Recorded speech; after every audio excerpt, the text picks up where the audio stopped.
to have a quick look at Wingspan, designed by Elizabeth Hargrave, illustrated by Natalie Rojas, I guess. Sorry if I'm pronouncing it wrong. Anna Maria Martinez Jaramillo and Beth Sabel, which does a lot with Stone My Games. Of course, it is published by Stone My Games. With Automa by, is it Morten Monrad Pedersen? I think is his name. It's Morten. I've spoke with him. He's a nice fella. For full disclosure, I do some work for Stone My Games doing fulfillment in UK and Europe. So that's why I have an advanced copy of the game as well as spare should we need them. Now this is, so it's, the collaboration here is quite a lot because there's it's obviously published by Stonemaier. It's got the Automa factory for the solo player mode. It's got collaboration with Game Trays for the plastic game tray inside.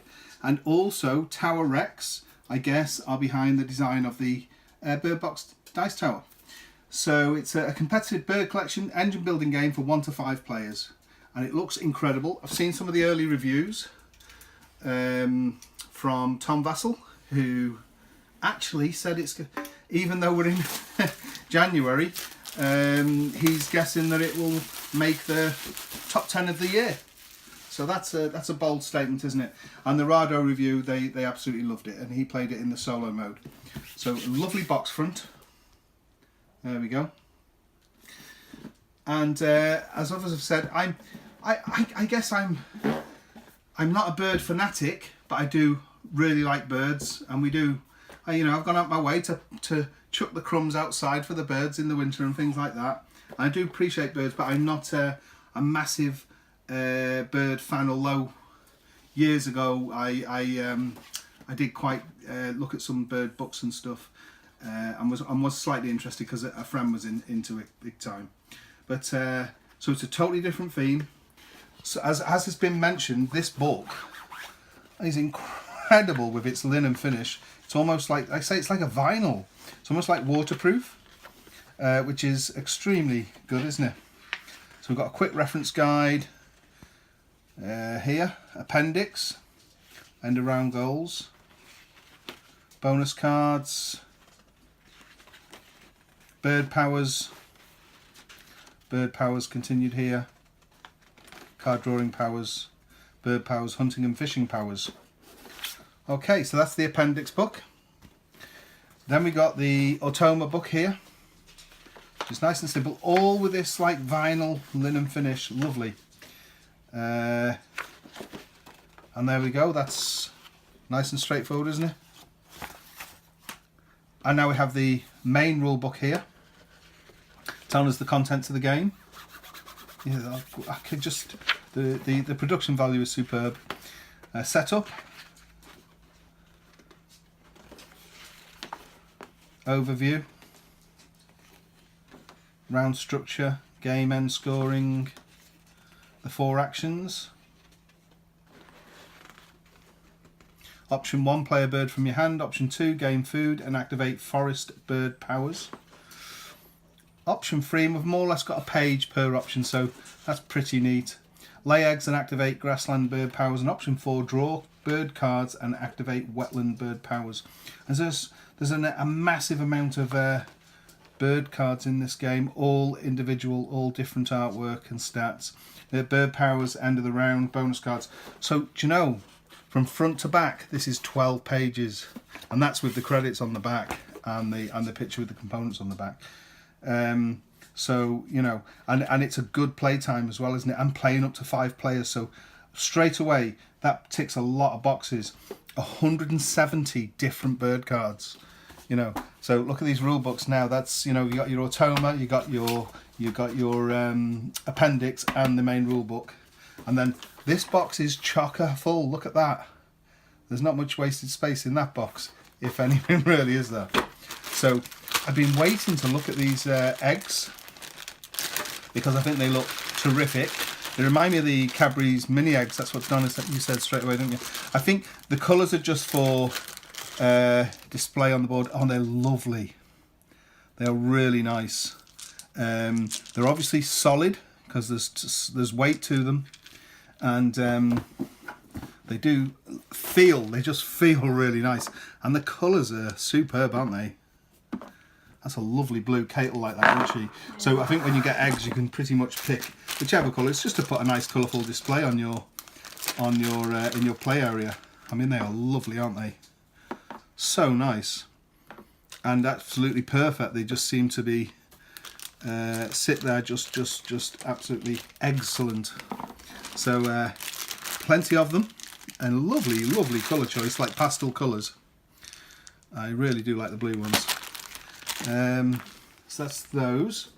Now we've got this game trays insert, and this will store the cards in gameplay, and once we've opened them up we can put the card decks into these.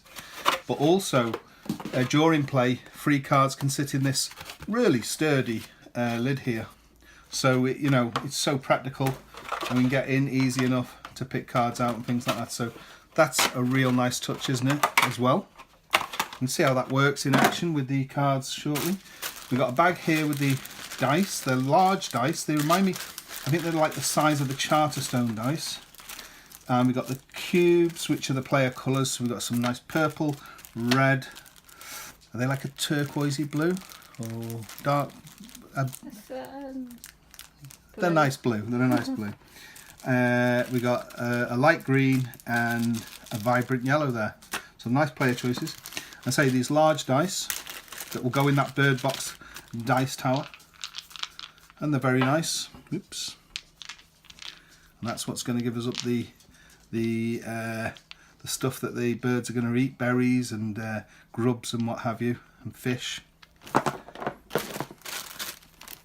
Here we've got the storage compartment trays here. These are great quality, really sturdy, and they double up, so we've got 4 in the box, but really you've got 8 if you can put them that way, you know, to store stuff in compartments. Real nice touch and great for storing components, the eggs in and stuff at the clear up, tear down. So let's have a look at these cards and the quality. Well, they've got the plastic coated with a nice linen finish, and you know, I've seen these on a couple of the reviews on the internet already, on YouTube, and it doesn't really do them justice as seeing them in the hand.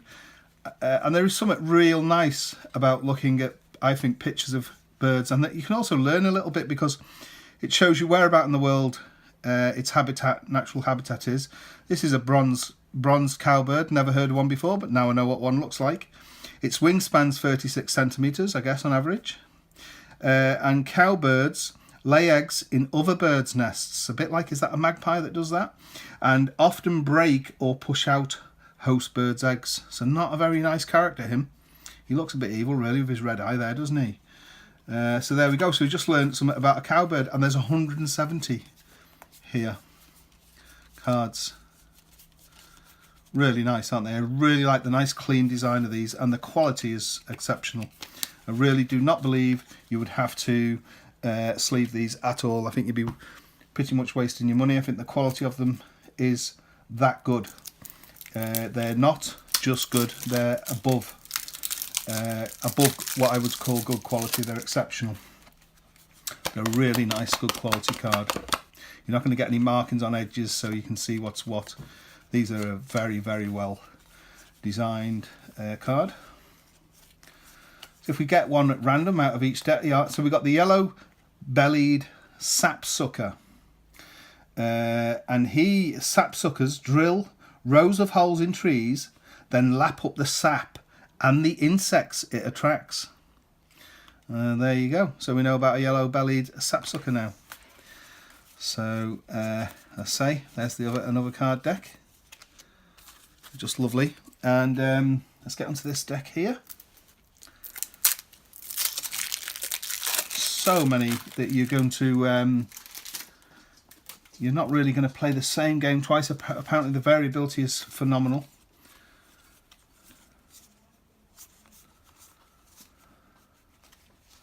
Okay, so we got endgame goals and secret and stuff here, haven't we, as well? So let's have a look. So there's the birds. Let's take one out of here. The great egret or egret. Smaller birds will sometimes follow After great egrets as they stir up prey. It's got a wingspan of 130 centimetres. There we go. Was that brown pelican? Quite like pelicans. Seriously endangered in the 1970s. Brown pelicans are thriving after the US and Canada banned DDT, which is the spray, isn't it? Wingspan of 201 centimetres.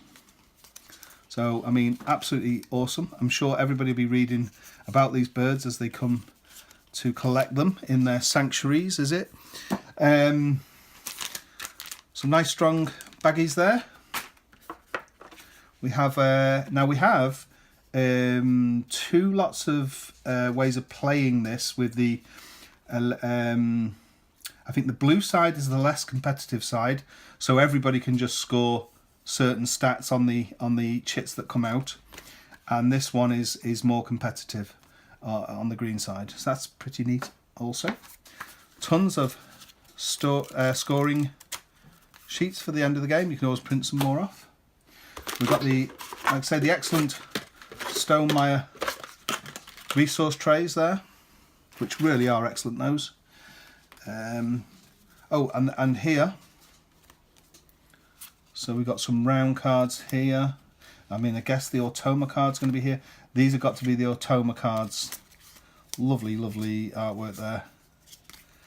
Yeah, definitely Automa. So it's like an artificial intelligence. We have it's almost like what anticipating what other players would do around the table. It's like playing with other players, but playing solo.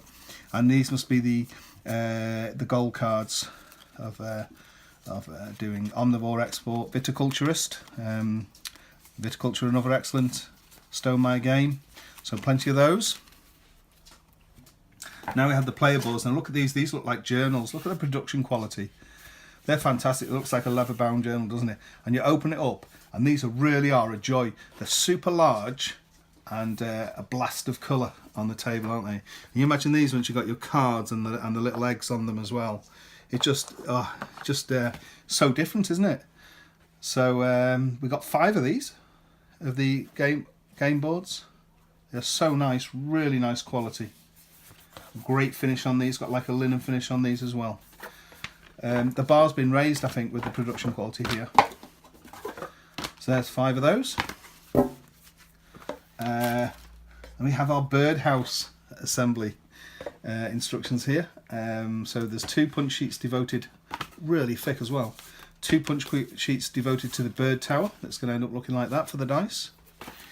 And then we've got a further sheet, one with the very large start player token, which is nice. Those are those things that we're going to work to on the sheet that was over here. So there's only going to be 4 out, and there's 8. So there's quite a lot of variability there. And then we got all the tokens for the things that the birds are going to eat there, which there's plenty of. Great centralisation. They look like they're going to punch nicely, and they do. And they haven't got horrible nibs on them as well. They punch nice and clean, which is really good. So just astounding production quality. Okay, the dice tower was super easy to put together. It's great. It's got good creases in there. It's got a comprehensive how to build it guide nicely at the top there. Really foolproof, but it was so easy. It was just so easy anyway. And there we go. Does it fit in like so? Possibly. Yes, it does. So you can put it away. I guess that's with that flap over. I guess that's how I'm going to store mine in the box. Yes, it will fit in the box like that. So you don't have to dismantle it each time. The card tray in game is because there's going to be 3 birds always available, or you can blind draw like a lucky dip off the deck.